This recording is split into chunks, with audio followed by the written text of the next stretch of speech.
Away from coups in Africa, let's turn to the Niger Delta region, where women groups are calling for urgent action to mitigate the impact of this year's flooding. This was one of the demands made by the women when they converged on PortHarcourt to deliberate on issues affecting the region. Senior correspondent Uche Okoro reports. It's that time of the year again that coastal communities, especially those in the Niger Delta region, fear the most.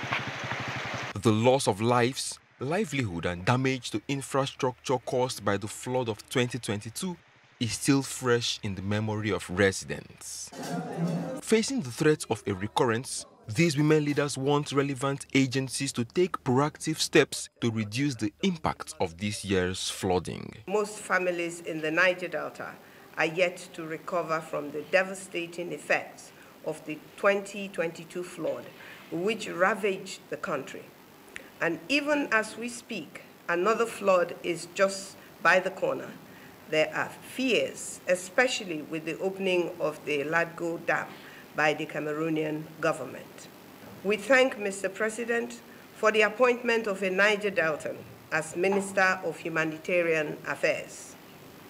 And we use this opportunity to request that the team to help mitigate the effects of the flood on Nigerians, especially communities along the River Niger and the Niger Delta region. Almost 8 years later, the presidency has constituted a board for the Niger Delta Development Commission. The members would need to justify their appointments to stakeholders who had argued that the NDDC has performed below expectation due to the absence of a board.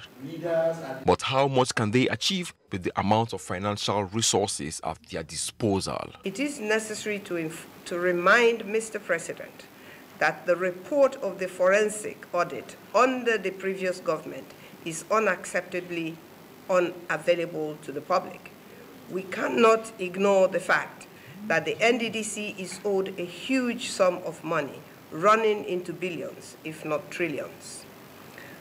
We mention this fact as the management of the NDDC cannot function without the funds it is due. It is also the women's expectation that the Ministry of Niger Delta Affairs would be adequately funded to meet the development needs of the region. Uche Okoro, TVC News, PortHarcourt.